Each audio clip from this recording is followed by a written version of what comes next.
and they're about to perform one of their trademark two-handed interviews here in the ITV studios exclusively for the South Bank Show. Ladies and gentlemen, John Bird and John Fortune.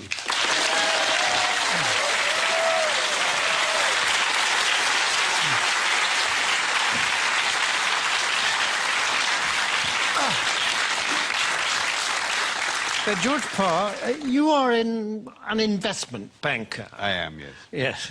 And as such, you have your fingers right on the pulse of the financial market. Yeah, very much so, yes. And during the summer, there's been a great deal of turbulence and volatility in the market, yes. Tremendous, yes, tremendous. Yes, and what has caused that? Well, you have to remember two things about the markets. One is that they are made up of very sharp and sophisticated people who, these are the greatest brains in the world. And the second thing you have to remember is that the financial markets, to use the common phrase, are driven by sentiment. What does that mean? What does that mean? Well, things, let's say, are just going along as normal in the market, and then suddenly, out of the blue, one of these very sharp and sophisticated people says, "My God, something awful's going to happen! We've lost everything! Oh, my God, what are we going to do? What are we going to do?" Shall I jump out of the window? Shall I jump out of the window? Exactly. Let's all jump out of the window. Sell! We've lost a sell! Sell! Yes. Precisely. Yes. Precisely.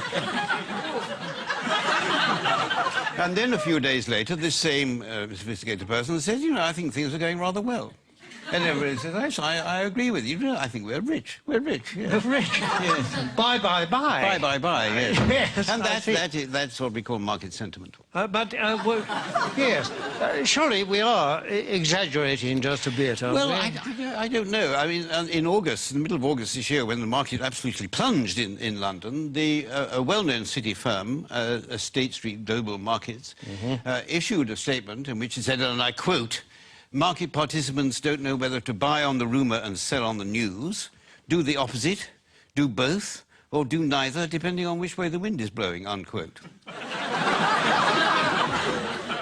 Yes, and this is the kind of rigorous analysis that companies will pay huge salaries for. Yes, exactly. And a few days later, when the markets had gone up a little bit, the senior equities advisor on ABM AMRO Morgan said, and I quote, "We're back to happy days again." Well, no price is too high for that kind of mature wisdom, certainly is it? The reason this sort of people are paid millions of pounds in bonuses. Yes, of course. During this summer, there have been actual causes behind the volatility in the markets, haven't there? I mean, specifically and especially in America, granting vast numbers of mortgages to people who can't afford them on properties which are diminishing in value. It's the so-called subprime situation, yes. The subprime market. Yes. How does that work, in fact? Well, imagine, if you can, say, an unemployed black man sitting on a crumbling porch somewhere in Alabama in his string vest, and a chap comes along and said, "Would you like to buy this house before it falls down? And why do you let me lend you the money?" And is this chap who says this, is he a banker? Oh, no. He's a mortgage salesman. His income depends entirely on the number of mortgages that he can arrange. So his judgment to arrange mortgages is completely objective? Completely objective, yes, absolutely. It would.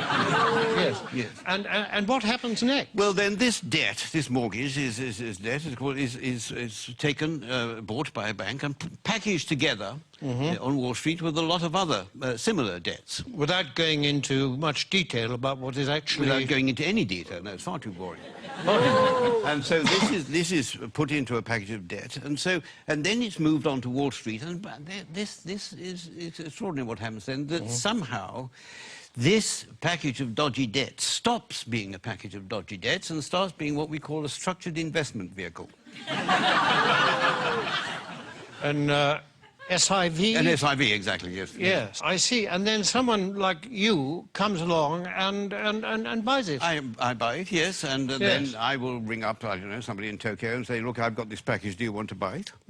And they say, "What's in it?" And I say, "I haven't got the faintest idea." And they say, "How much do you want for it?" And I say, $100 million. And then they say, "Fine, that's it." And that's the market.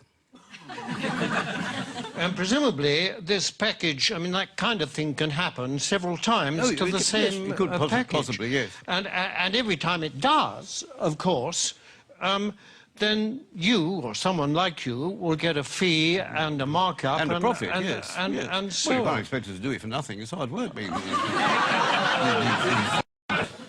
In view of the fact that in these packages there's a lot of dodgy debt, what is it about it that attracts the financial, risk takers? Yeah, well, because these hedge funds, as they're called, which specialise in these debts, they all have very good names. You mean they're responsible companies? No, I don't. It's nothing to do with their reputation. They have actually very, very good names. The names they think up for them are very good. I'll give you an example. There's a very well-known American Wall Street firm called Bear Stearns, who have two of these hedge funds which specialise in these mortgage debts. And they lost so much money, lost so much of its value, that Bear Stearns announced that they would have to put in $3.2 billion into one of the funds to try and keep it afloat. $3.2 billion? 3.2 billion, yes. And even then they said the investors couldn't get any money out of it and they were going to let the other fund go. But one of these funds was called the High Grade Structured Credit Strategies Fund, and the other was called the High Grade Structured Credit Enhanced Leverage Fund. Well, that sounds very good. But that's good, isn't it? It sounds very trustworthy. Actually, this is the magic of the market. What started off as lending a few $1,000s to an unemployed black man in a string vest has become a high-grade structured credit enhanced leverage fund. I like the sound of it. It is good. Well, it sounds very trustworthy. I mean, it's got good words in it. It's got words like high. High is good. High is good. Yes. Better than low, anyway, isn't it? Yes, absolutely. And structured is another good word. Very good. Enhanced is... I love enhanced. Enhanced is very... I mean, I'd buy anything if it said enhanced. Absolutely, yes. Yes. It might have been different if it said the unemployed black man in the string vest fund, but yes, because then alarm bells might start to ring. But despite these very plausible names, surely the reality is that the people that lent all this money have been incredibly stupid. Oh, no. The reality is that what was stupid is, for at some point, somebody asked how much money these houses were actually worth. I mean, if they hadn't bothered to ask that question, then everything would have gone on as perfectly normal. But unfortunately, they did. I see, but now, you see, people are saying the crisis is likely to turn into financial meltdown. I mean, can that be avoided? It can be avoided, provided that governments and central banks give us, the financial speculators, back the money that we've lost. But isn't that rewarding greed and stupidity? No. It's rewarding what the Prime Minister Gordon Brown called the ingenuity of the markets. That is You see, and we don't want this money to spend on ourselves. We want this money just to go into the market so that we can carry on borrowing and lending money as if nothing had happened without thinking too much about it. Yes, but if the worst came to the worst and you didn't get this money, what then? Well, then there'd be another market crash, and then I would say to you what people like me always say, that it's not us that will suffer, it's your pension fund. Thank you very much, George Parr. A pleasure.